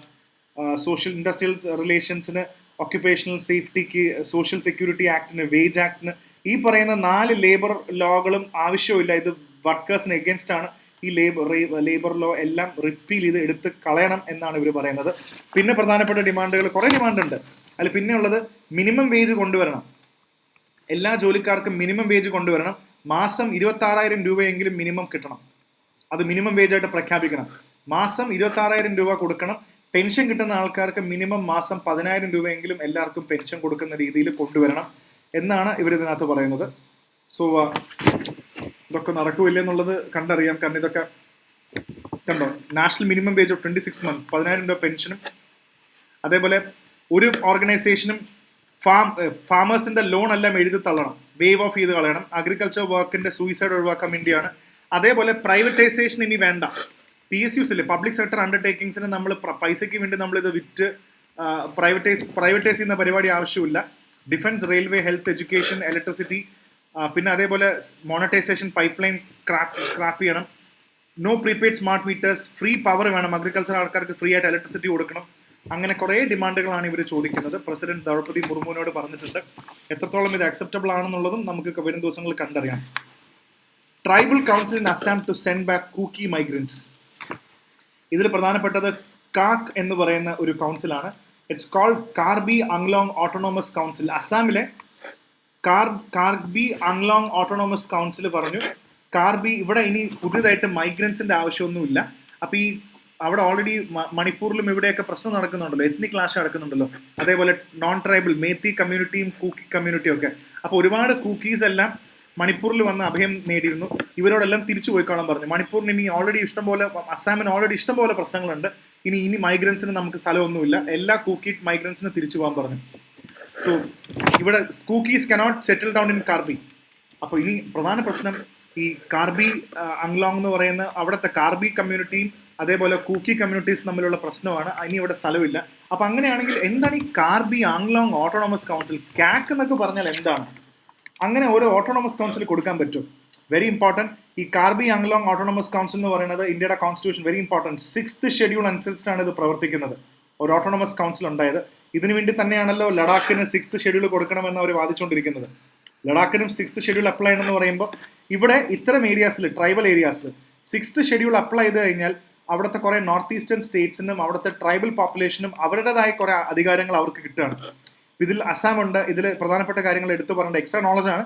അസാം ഉണ്ട്, അതേപോലെ മേഘാലയ, അതേപോലെ ത്രിപുര, മിസോറാം, ഈ പറഞ്ഞ സ്റ്റേറ്റുകൾക്കെല്ലാം ഇവിടുത്തെ ട്രൈബൽ പോപ്പുലേഷൻ എവിടെയെങ്കിലും ഒരു ഓട്ടോണോമസ് കൗൺസിൽ 6th ഷെഡ്യൂൾ കാരണമായിട്ട് നമുക്ക് ഇങ്ങനെ ഒരു ഓട്ടോണോമസ് കൗൺസിൽ ഉണ്ടാക്കാൻ പറ്റും. ആൻഡ് കുറേ കാര്യങ്ങൾ ഇവരുടേതായിട്ടുള്ള കുറേ ട്രൈബൽ ഏരിയാസിൽ ഇവർക്ക് കുറേ നിയമങ്ങൾ അവരുടെ കൺട്രോളിലുണ്ട്. ഇവരുടെ തന്നെ കൺട്രോളിൽ നിയമങ്ങൾ കൊണ്ടുവരാൻ പറ്റും. ഇപ്പോൾ ഉദാഹരണത്തിന് ലാൻഡ് മാനേജ്മെന്റിൽ ഇവർക്ക് സ്വന്തമായിട്ട് നിയമം കൊണ്ടുവരാം. അത് ഈ ട്രൈബൽ സ്റ്റേറ്റ്സിൽ 6th ഷെഡ്യൂളിൽ അംഗമാക്കുമ്പോഴാണ് ഇത് വരുന്നത്. ലാൻഡ്മാർക്ക്, ഈ പറഞ്ഞ ലാൻഡ് മാനേജ്മെന്റിൽ പ്രധാനപ്പെട്ട കാര്യങ്ങൾ കൊണ്ടുവരാം. അതേപോലെ ഫോറസ്റ്റ് റിസോഴ്സസിൽ ഇവർക്ക് നിയമങ്ങൾ എടുക്കാം, അഗ്രികൾച്ചറിൽ നിയമങ്ങൾ എടുക്കാം, പബ്ലിക് ഹെൽത്തിൽ ഇതിൽ നിയമങ്ങൾ എടുക്കാം, ഇത് അവരുടെ എഡ്യൂക്കേഷൻ, അങ്ങനത്തെ കാര്യങ്ങൾ ഇവർക്ക് കൊണ്ടുവരാം. ഇതൊക്കെ വളരെ പ്രധാനപ്പെട്ട കാര്യങ്ങളാണ്. അപ്പോൾ 6th schedule of the constitution എന്താണെന്ന് കൂടെ ഓർത്ത് വെക്കുക. 6th ഷെഡ്യൂൾ എന്ന് വെച്ചാൽ എന്താണെന്നും കൂടെ ഒന്ന് കണ്ടുവെക്കുക. പിന്നെ nation first spirit, prime minister Modi പറയുന്നുണ്ട് കോൺസ്റ്റിറ്റ്യൂഷൻ ഇസ് എ ലിവിങ്. അത് ഓൾറെഡി പലരും പറഞ്ഞ കാര്യം തന്നെയാണ്. അതുകൊണ്ട് അതൊരു ആദ്യം രാജ്യമാണ് ഏറ്റവും ആദ്യം വരുന്നതെന്ന് പറഞ്ഞു. പിന്നെ രാഹുൽ ഗാന്ധിയുടെ കുറെ ഇത് പറയുന്നുണ്ട്. Judges walk the racer's edge, says Supreme Court Chief Justice on barbs about unelected judiciary. ഇത് പലപ്പോഴും പറയുന്നുണ്ട്. അതായത് ജുഡീഷ്യറിയിലെ ഓഫീസേഴ്സ് എന്ന് പറഞ്ഞാൽ ഇവര് അൺഎലക്റ്റഡ് ജുഡീഷ്യറിയാണ്, എലക്റ്റഡ് അല്ല. അത് തന്നെയാണ് ജുഡീഷ്യറി ഏറ്റവും വലിയ കാര്യം. കാരണം ഞങ്ങൾ ജഡ്ജിമാരാരും ഇലക്ഷന് പോവാറില്ല.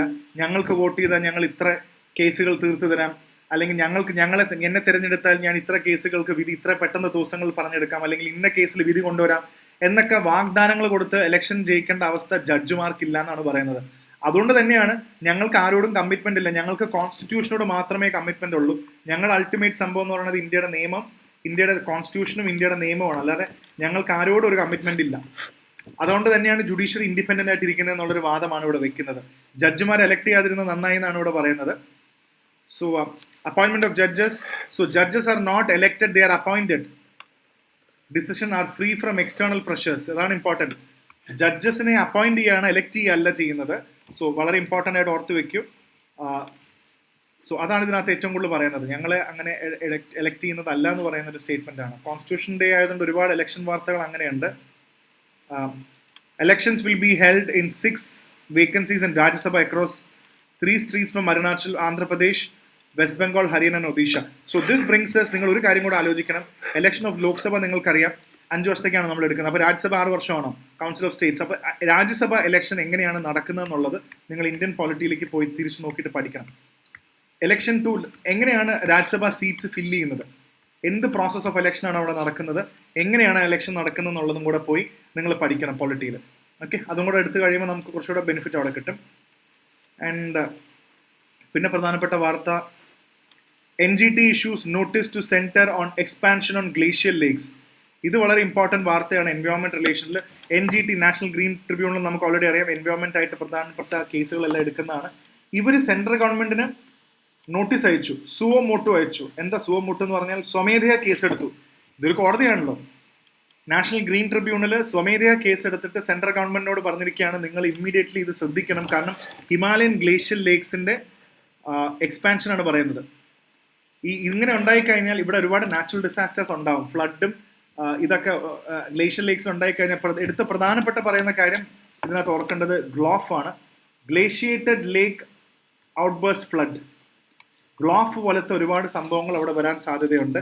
അപ്പൊ എന്താണിത്, ഈ ഗ്ലോഫ് പോലത്തെ സാധനങ്ങൾ അവിടെ വരാൻ സാധ്യതയുണ്ടെന്ന് പറയുമ്പോൾ നിങ്ങൾക്ക് മനസ്സിലാവണം എന്താണ് അവിടെ നടക്കുന്നത്, ഗ്ലോഫ് എന്താണ്. സോ ഗ്ലേഷ്യേഴ്സ് മെൽറ്റ് ചെയ്യുന്നുണ്ട്, melting of glaciers, glacial lakes, natural disasters, flood ഉണ്ടാവാം, ലാൻഡ് സ്ലൈഡ് ഉണ്ടാവാം. അപ്പോൾ ഗവൺമെന്റ് തീരുമാനം എടുക്കാത്തതുകൊണ്ട് NGT സ്വമേധയാ കേസ് എടുത്തിട്ട് ഗവൺമെന്റിനോട് പറഞ്ഞു ഇമ്മീഡിയറ്റ്ലി നിങ്ങൾ ഇതിൽ ആക്ട് ചെയ്യാൻ പറഞ്ഞിരിക്കുകയാണ്. So that is very important, that you should be knotting here. പിന്നെ അടുത്ത പ്രധാനപ്പെട്ട കാര്യം, ഈ എയർലൈനുകൾ, ഈ DGCയുടെ അടുത്തും കഴിഞ്ഞ പ്രാവശ്യം നടന്ന വളരെ സങ്കടകരമായ ഒരു കാര്യമാണ്. ഈ DGCയും എയർ ഇന്ത്യ ഒന്നും വേണ്ടത്ര, director general of civil aviation, ഇവർക്കൊക്കെയാണല്ലോ എയർലൈനിന്റെ കംപ്ലീറ്റ് ചാർജ് ഉള്ളത്. ഇവിടെ ഫ്ലൈ ചെയ്യുന്ന ആൾക്കാരുടെ സേഫ്റ്റിയും സെക്യൂരിറ്റിയും, പ്ലെയിനിൽ ഫ്ലൈ ചെയ്യുന്ന ആൾക്കാരുടെ സെക്യൂരിറ്റി ഒന്നും നമ്മൾ ശ്രദ്ധിക്കുന്നില്ല എന്നാണ് പറയുന്നത്. വളരെ സങ്കടകരമായ കാര്യം. 72 വയസ്സായ ഒരു ലേഡിയാണെന്ന് മനസ്സിലാക്കുന്നു ഞാൻ ഇതിനകത്ത്. ഈ അടുത്ത് ട്രാവൽ ചെയ്ത് ഒരു 72 വയസ്സായ ഒരു വിമൻ, അവിടെ ഒരു അൺറൂളി പാസഞ്ചർ കുടിച്ച് മദ്യപിച്ചിട്ട് ഒരു പാസഞ്ചർ വന്നിട്ട് അവരുടെ മേത്ത് ആ പാസഞ്ചർ യൂറിനേറ്റ് ചെയ്തു. ആ സ്ത്രീ പേടിച്ചു പോയി. സത്യം പറഞ്ഞാൽ കുടിച്ചു ബോധമില്ലാതെ അവിടെ യൂറിനേറ്റ് ചെയ്തിട്ട് പോലും ഈ സ്ത്രീ പേടിച്ചു പോയിട്ട് ഇവർക്ക് വേറെ സീറ്റോ ഒന്നും കൊടുക്കില്ല. അവര് ഫ്ലൈറ്റിൽ വേറെ സീറ്റൊന്നും കൊടുത്തില്ല. അവരെ പിടിച്ചു മാറ്റി ആ സീറ്റ് മൊത്തം യൂറിനേറ്റ് ചെയ്ത സീറ്റ് മൊത്തം നനഞ്ഞു പോയി. ആ ട്രിപ്പിന് മൊത്തം ഈ 72 വയസ്സായ ലേഡിനെ അതേ സീറ്റിലിരുത്തി ഇവർ യാത്ര ചെയ്യിപ്പിച്ചു. തിരിച്ചു വന്ന അപ്പോൾ DGCയെ ഗവൺമെന്റ് ഓഫ് ഇന്ത്യ ഭയങ്കര സീരിയസ് ആയിട്ടാണ് ചോദിക്കുന്നത്, എന്താണ് ആകാശത്ത് പറക്കുന്ന ആൾക്കാരുടെ സെക്യൂരിറ്റിക്ക് ഒരു വിലയില്ല എന്നില്ലേ. പിന്നെ നോ ഫ്ലൈയിങ് ലിസ്റ്റ് ഇട്ടിട്ടുണ്ട്. ചിലപ്പോൾ നോ ഫ്ലൈയിങ് ലിസ്റ്റ് ഉണ്ട്. നിങ്ങൾ എന്തെങ്കിലും പ്രശ്നം കാണിച്ചു കഴിഞ്ഞാൽ നിങ്ങൾ നോ ഫ്ലൈയിങ് ലിസ്റ്റ് ഉണ്ട്. പിന്നെ നിങ്ങൾക്ക് ഒരിക്കലും പ്ലെയിനിൽ പോകാൻ പറ്റില്ല, ഒരു സ്ഥലത്ത് കൂടെ പറക്കാൻ പറ്റില്ല. ഇപ്പോഴും ഇതാണ്ട് വളരെ കുറച്ച് ആൾക്കാരെങ്ങാണ്ട് ഈ ലിസ്റ്റിലുള്ളൂ. ഇത്രയും പ്രശ്നങ്ങൾ നടന്നിട്ട് ആരും ഈ നോ ഫ്ലൈയിങ് ലിസ്റ്റിലേക്ക് ആൾക്കാരെ കൊണ്ടുവരുന്നില്ല എന്നുള്ളതാണ്. സോ ഇതൊരു വലിയ സങ്കടകരമായിട്ടൊരു കാര്യം കൂടെയാണ്. ഫ്ലൈറ്റിലൊക്കെ പോകുമ്പോൾ സാധാരണ വളരെ സേഫായിട്ട് യാത്ര ചെയ്യാൻ വേണ്ടിയാണ് പേരൻസിനെയൊക്കെ ഫ്ലൈറ്റിൽ വിടുന്നത്, വളരെ കെയർ ആയിട്ട് എടുത്തു പോകുന്നത്. അവിടെ അവസ്ഥ ഇതാണെങ്കിൽ പിന്നെ എങ്ങനെ കെയർഫുൾ ആയിട്ട് ലോങ് ഡിസ്റ്റൻസിൽ പേരൻസിനെയും വയസ്സായ ആൾക്കാരെയും ട്രാൻസ്പോർട്ട് ചെയ്യുന്നില്ലേ. പിന്നെ അടുത്തത് മിൽക്ക് മീറ്റ് എഗ് പ്രൊഡക്ഷൻ കൂടി എന്നുള്ളതാണ്. ഈ ഫേമസ് എഗിന്റെ ഫേമസ് പഴയ ഒരു ക്യാമ്പയിൻ ഉണ്ടായിരുന്നല്ലേ, ഇതിന് Sunday Hoya Vande rose Khao Vande എന്നൊക്കെ പറഞ്ഞിട്ട്. അപ്പൊ ഈ എഗിന്റെ പ്രൊഡക്ഷൻ ഒക്കെ വളരെയധികം ഗവൺമെന്റ് പ്രൊമോട്ട് ചെയ്യുന്നുണ്ട്. അതുകൊണ്ടാണ് ഇത്രയും ക്യാമ്പയിൻ ഒക്കെ. Sunday Hoya Monday rose Khao Vande പഴയ ക്യാമ്പയിൻ ആണ് എഗിന്റെ. സോ ഇതിൽ നമ്മൾ മനസ്സിലാക്കേണ്ടത് എല്ലാത്തിലും പ്രൊഡക്ഷനിൽ നല്ല വ്യത്യാസം വന്നു. മിൽക്കിന്റെ പ്രൊഡക്ഷൻ നമ്മൾ നന്നായിട്ട് കൂടി, അതേപോലെ എഗിന്റെ പ്രൊഡക്ഷനും നമ്മൾ നന്നായിട്ട് കൂടി. Very good. അതേപോലെ മീറ്റ് പ്രൊഡക്ഷനിലും നമ്മൾ വളരെയധികം മുന്നിലാണ്. ഇതൊക്കെ കൂടിയിട്ടുണ്ട്. ഇനി പ്രധാനപ്പെട്ട കാര്യങ്ങൾ, മിൽക്കിന്റെ പ്രൊഡക്ഷൻ സ്റ്റാറ്റസ്, മിൽക്ക് ഏറ്റവും കൂടുതൽ പ്രൊഡ്യൂസ് ചെയ്യുന്നത് ഏതാണ്? ഇതെല്ലാം സിവിൽ സർവീസിൽ ചോദിക്കാവുന്ന ചോദ്യങ്ങളാണ്. മിൽക്ക് ഏറ്റവും കൂടുതൽ പ്രൊഡ്യൂസ് ചെയ്യുന്ന സ്റ്റേറ്റ് നോക്കുമ്പോൾ നമുക്ക് ഏറ്റവും മുന്നിൽ ഉത്തർപ്രദേശാണ്. തൊട്ടു പിന്നാലെ നമുക്ക് രാജസ്ഥാൻ ഉണ്ട്. അതേപോലെ രാജസ്ഥാൻ കഴിഞ്ഞ UP, രാജസ്ഥാൻ കഴിഞ്ഞ പിന്നെ മധ്യപ്രദേശാണ് ഏറ്റവും കൂടുതൽ ലീഡ് ചെയ്യുന്നത്. പിന്നെ ഗുജറാത്ത് ഉണ്ട്. അതേപോലെ ഗുജറാത്ത് ഉണ്ട്. പിന്നെ രാജസ്ഥാൻ അല്ല, UP, രാജസ്ഥാൻ, മധ്യപ്രദേശ്, ഗുജറാത്ത്, പിന്നെ അതേപോലെ മഹാരാഷ്ട്രയും കൂടെ ഉണ്ട്. ഇത്രയുമാണ് മിൽക്കിൽ ഏറ്റവും കൂടുതൽ largest producer is UP. Please remember, ഇതാണ് ഏറ്റവും കൂടുതൽ നിൽക്കുന്നത്. അതേപോലെ എഗിന്റെ കാര്യത്തിൽ ഏറ്റവും കൂടുതൽ നമ്പർ 1 പ്രൊഡ്യൂസർ സ്റ്റിൽ ആന്ധ്രാപ്രദേശാണ് നമ്പർ 1 പ്രൊഡ്യൂസർ ഇന്ത്യയുടെ എഗ് പ്രൊഡക്ഷനിൽ. അതേപോലെ പിന്നീട് തമിഴ്നാടാണ് ഏറ്റവും കൂടുതൽ എഗ് പ്രൊഡ്യൂസ് ചെയ്യുന്നത്. പിന്നെ നമുക്ക് നാഷണൽ സ്റ്റാറ്റിസ്റ്റിക്സ് നോക്കിക്കഴിഞ്ഞാൽ ഗ്ലോബലി ഇന്ത്യ ഫസ്റ്റ് ആണ് milk production in the world. India is the largest, പരീക്ഷയ്ക്ക് ചോദിക്കാം, India is the largest milk producing country. ഇന്ത്യയാണ് നമ്പർ 1 നിൽക്കുന്നത്. എഗിന്റെ കാര്യത്തിൽ ഇന്ത്യ രണ്ടാമതാണ്, വേൾഡിൽ രണ്ടാമതാണ് ഇന്ത്യ. ആദ്യം എനിക്ക് തോന്നുന്നു ചൈനയാണ് നമ്പർ 1. സോ ഇന്ത്യയിൽ എഗ് രണ്ടാമതും മിൽക്ക് ഒന്നാമതും മറ്റ് സ്റ്റേറ്റ്സ് ഏതൊക്കെയാണെന്നുള്ളത് വളരെ ക്ലീൻ ആയിട്ട് കൊടുത്തിട്ടുണ്ട്. ഇത്രയും സ്റ്റാറ്റിസ്റ്റിക്സ് ആണ് ഇതിനകത്ത് നിന്ന് നിങ്ങൾക്ക് വായിച്ചു കഴിഞ്ഞാൽ അതിന്റെ മെട്രിക്, അതിന്റെ മില്യൺ ഇത്ര % ഇൻക്രീസ് അതൊന്നും ഞാൻ നോക്കില്ല. കാര്യങ്ങൾ ഇത്ര തന്നെ ഉള്ളൂ. മീറ്റ് ആണെങ്കിൽ ഏറ്റവും കൂടുതൽ ഇതിൽ പറയുന്നുണ്ട്. മീറ്റ്, പോൾട്രി, ചിക്കൻ, കാറ്റിൽ, ബഫല്ലോ, ഷീപ്പ്, ഗോട്ട്, പിഗ്, ഇതൊക്കെയാണ് ഏറ്റവും കൂടുതൽ മീറ്റ് പ്രൊഡ്യൂസ് ചെയ്യുന്നത്. ഇതാണ് ഇതിന്റെ മെയിൻ ആയിട്ടുള്ള വാർത്ത. Freebies and pandemic time free rations are not the same. ഇത് സുപ്രീം കോടതി പറഞ്ഞതാണ്. അതായത് ഫ്രീ റേഷൻ, മൈഗ്രേഷൻ വർക്കേഴ്സ് ഉണ്ടല്ലോ, നമ്മുടെ ഇവിടെ വരുന്ന അഗതി തൊഴിലാളികൾ എന്നൊക്കെ പറയുന്ന മൈഗ്രന്റ് വർക്കേഴ്സിന് ഫ്രീ റേഷൻ കൊടുക്കണം എന്നാണ്, കൊടുത്താൽ നല്ലതായിരിക്കും എന്ന് പറയുന്നുണ്ട്. കോവിഡ് സമയത്ത്, പാൻഡമിക് സമയത്ത് ഇവർക്കെല്ലാം ഫ്രീ റേഷൻ കൊടുത്തു. Ration card is important official document which should be. അപ്പൊ ഇതിൽ പറയുന്നുണ്ട്, സുപ്രീം കോടതി പറഞ്ഞു പാൻഡമിക് സമയത്ത് ഫ്രീ റേഷൻ കൊടുത്തതും ഇലക്ഷൻ സമയത്ത് എന്തെങ്കിലും വെറുതെ കൊടുക്കുക എന്നുള്ളതും അത് വോട്ട് കിട്ടാൻ വേണ്ടി ചെയ്യുന്നതാണ്. Free grinder, free liquor, free bike, free cycle എന്നൊക്കെ പറയുന്നത് ഫ്രീബി എന്ന വാക്ക് ഗവൺമെന്റ് അല്ലെങ്കിൽ റേഷൻ സാധാരണക്കാർക്ക് കഴിക്കാൻ വേണ്ടി കൊടുത്ത സാധനം, വളരെ അവരുടെ ലിവിങ്ങിന് വേണ്ടി കൊടുത്ത സാധനത്തിന് ഫ്രീബി എന്ന് വിളിക്കരുത്. അത് ഫ്രീ ആയിട്ട് കൊടുത്താൽ അതിനൊരു പർപ്പസ് ഉണ്ടെന്ന് സുപ്രീം കോടതി കുറച്ച് സീരിയസ് ആയിട്ടാണ് പറഞ്ഞത്. അത് അങ്ങനെ വിളിക്കരുത്, അത് ഫ്രീബി വിളിക്കരുത് എന്നാണ് പറയുന്നത്. പിന്നെ പ്രധാനപ്പെട്ട വാർത്ത വഖഫ് ബോർഡിന്റെ തന്നെയാണ്. ഇവരുടെ പ്രധാനപ്പെട്ട ഒരു ഏജൻസിയാണ്, ഒരു അസോസിയേഷനാണ്, all India Muslim personal law board, AIMPLB എന്ന് പറയുന്നത്. ഇവർ പറയാണ് Waqf board already Waqf bill കൊണ്ടുവരുന്നുണ്ട്. ഇതിന് ഓൾറെഡി ഒരു ജോയിന്റ് പാർലമെന്റ് കമ്മിറ്റി ഉണ്ടാക്കിയിട്ടുണ്ട്. അതിൽ ചെയർപേഴ്സൺ ജഗദംബിക പാൽ എടുക്കുന്ന തീരുമാനങ്ങളൊന്നും ശരിയല്ല, ഞങ്ങൾക്ക് പ്രോപ്പർ ആയിട്ടുള്ള നീതി ലഭിക്കുന്നില്ല. അതുകൊണ്ട് വഖഫ് ബോർഡിന്റെ പുതിയ അമെൻമെന്റ് ബില്ല് ഞങ്ങൾ ഒരു കാരണവശാലും പാസ്സാവാൻ സമ്മതിക്കില്ല. ഇനി പാസ് ചെയ്താലും ഞങ്ങൾ ലീഗൽ മീൻസ് വഴി ഇത് തടസ്സപ്പെടുത്തും, അല്ലെങ്കിൽ ഇത് റിവോക്ക് ചെയ്യാനുള്ള എല്ലാ കാര്യങ്ങളും ചെയ്യും. കാരണം മുസ്ലിംസിന്റെ റൈറ്റ്സിനെതിരെയാണ് ഇപ്പോഴത്തെ അമെൻമെന്റ് ബില്ല് പോകുന്നത്. 44 അമെൻമെന്റ് എങ്ങാണ്ട് പ്രഖ്യാപിച്ചിട്ടുണ്ട്. ഇതെല്ലാം മുസ്ലിംസിന്റെ അഗേൻസ്റ്റ് ആയിട്ടുള്ളതാണ് എന്നാണ് ഇവർ പറയുന്നത്. ഒരു കാരണവശാലും ഇത് പാസ്സാക്കാൻ ഞങ്ങൾ സമ്മതിക്കില്ല. വഖഫ് അമെൻമെന്റ് ബില്ലിനെ കുറിച്ചാണ് ഇവിടെ പറയുന്നത്. So know about this. And പിന്നെ അടുത്തത് സാംഭാൽ റീജിയനെ കുറിച്ച് തന്നെയാണ്. അതാണ് ഇതിൽ പ്രധാനപ്പെട്ട കാര്യം. സോ ബിസിനസ് വാർത്തയിൽ പോയി കഴിഞ്ഞാലും അദാനിയുടെ കുറെ കാര്യങ്ങളുണ്ട്. അദാനിയുടെ നെഗറ്റീവ് റേറ്റിംഗിനെ കുറിച്ചാണ് പറയുന്നത്. അദാനിക്ക് ശ്രീലങ്കയിൽ നിന്ന് ഫണ്ട് കൊടുത്തു തുടങ്ങിയിട്ടില്ല എന്ന് പറയുന്നത്. No funds release for Adani's Colombo project. ഇതുവരെ ഫണ്ട് റിലീസ് ചെയ്തിട്ടില്ല എന്നാണ് പറയുന്നത്. ബാക്കി പ്രധാനപ്പെട്ട വേറെ വാർത്തകളും നമുക്ക് UPSCക്ക് ആവശ്യമായിട്ടില്ല. പിന്നെ ഇന്റർനാഷണൽ ന്യൂസിൽ റഷ്യയുടെ കാര്യങ്ങൾ, ഹോങ്കോങ്ങിൽ same sex couples win housing and inheritance right. അവിടുത്തെ LGBTQ കമ്മ്യൂണിറ്റി പോലെ അവിടെ സെയിം സെക്സ് കപ്പിൾസിന് ഹൗസിങ്ങിനും ഇൻഹെറിറ്റൻസിനും റൈറ്റ് കിട്ടി എന്നാണ് ഹോങ്കോങ്ങിൽ പറയുന്നത്. 1 killed in Bangladesh as Hindu protesters. Hindu Muslim പ്രശ്നം ബാംഗ്ലാദേശിലും വന്നിരിക്കുകയാണ്. പക്ഷെ അവിടെ ഹിന്ദു മുസ്ലിമിനെക്കാട്ടും കൂടുതൽ മെജോറിറ്റി മൈനോറിറ്റി ഇഷ്യൂ ആയിട്ടാണ് വരുന്നത്. 158 റഷ്യൻ ഡ്രോണുകളാണ് യുക്രൈനിൽ വീണത്. ഇത് വളരെ കഷ്ടമുള്ളൊരു സാധനമാണ്. എന്തൊക്കെ റെക്കോർഡാണ്, എന്ത് ഡിഫിക്കൽട്ട് റെക്കോർഡ്. ഇത്രയും അറ്റാക്കാണ് നടത്തിയത് യുക്രൈൻ അവിടെ നടത്തിയിരിക്കുന്നത്. പിന്നെ പ്രധാനപ്പെട്ട കാര്യം, നെതന്യാഹു അനൗൺസസ് സപ്പോർട്ട് ഫോർ സീസ് ഫയർ. വിത്ത് ഹെസ്ബുള്ള. അങ്ങനെ അവസാനം യുദ്ധം അല്ലെങ്കിൽ സീസ് ഫയർ എന്ന് പറഞ്ഞാൽ കുറേ നാളത്തേക്ക് യുദ്ധം നിർത്തിവെക്കാൻ തീരുമാനിച്ചു. പക്ഷേ ഹാപ്പി ന്യൂസ് ഇതല്ല. ഇപ്പുറത്തെ സൈഡിൽ ഇസ്രായേലും യുദ്ധം നിർത്തിവെക്കാൻ സീസ് ഫയർ തീരുമാനിച്ചു. പക്ഷേ ഇപ്പുറത്തെ സൈഡിൽ ഗാസയല്ല, ലെബണനാണ്. ഹെസ്ബുള്ള ഇവരായിട്ട് തൽക്കാലത്തേക്ക് ഇത് US കൂടെ ചേർന്നിട്ടാണ് ഈ ഡീൽ ബ്രോക്കർ ചെയ്യുന്നത്. US കൂടെ ഇതിനകത്ത് ഇടപെട്ടിട്ടുണ്ട്. അപ്പോൾ സീസ് ഫയർ എന്ന് വന്നു കഴിഞ്ഞാൽ അതിനകത്ത് പറയുന്നുണ്ട്, ആദ്യത്തെ ഇത്ര നാളത്തേക്ക് നിങ്ങൾ ട്രൂപ്സിനെയൊക്കെ ഇന്ത്യയും ചൈനയും വന്ന പോലെ ട്രൂപ്സിനെ അങ്ങോട്ടും ഇങ്ങോട്ടും വിളിക്കണം. കുറച്ച് കാലത്തേക്ക് നമ്മൾ ഫൈറ്റ് ചെയ്യില്ല, രണ്ടുപേരും അത് ഈക്വാലിറ്റി കീപ്പ് ചെയ്യും. നിങ്ങൾ UN ഫോഴ്സസ് വരും. അപ്പോൾ എന്ത് പറ്റിയെന്ന് അറിയില്ല. ഇസ്രായേൽ അവസാനം പ്രഷറിന് വഴങ്ങിയിട്ടാണോ ഒരു സീസ് ഫയർ തൽക്കാലത്തേക്ക് യുദ്ധം നിർത്തിവെക്കാൻ പറഞ്ഞിട്ടുണ്ട്. പക്ഷെ അപ്പോഴും ഗാസയായിട്ടുള്ളതല്ല, ലെബനനായിട്ടുള്ളതാണ്. അപ്പോൾ അത് മറ്റത് കണ്ടിന്യൂ ചെയ്തുകൊണ്ടിരിക്കുന്നതാണ് പറയുന്നത്. അപ്പോൾ ഇതിൻ്റെ ഡിമാൻഡുകൾ കുറേ കാര്യങ്ങൾ പറയുന്നുണ്ട്. Major step towards ending the Israel Hezbollah war that has inflame tensions, അത് നിർത്തലാക്കാൻ പറ്റുമെന്ന് പറയുന്നുണ്ട്. ബാക്കി UN പീസ് കീപ്പിംഗ് ഫോഴ്സ് എല്ലാം അവിടെ ഡിപ്ലോയിഡ് ആയിരിക്കും. തൗസൻഡ്സ് ഓഫ് ലെബനീസ് ഫോഴ്സ് ഉണ്ടാവും.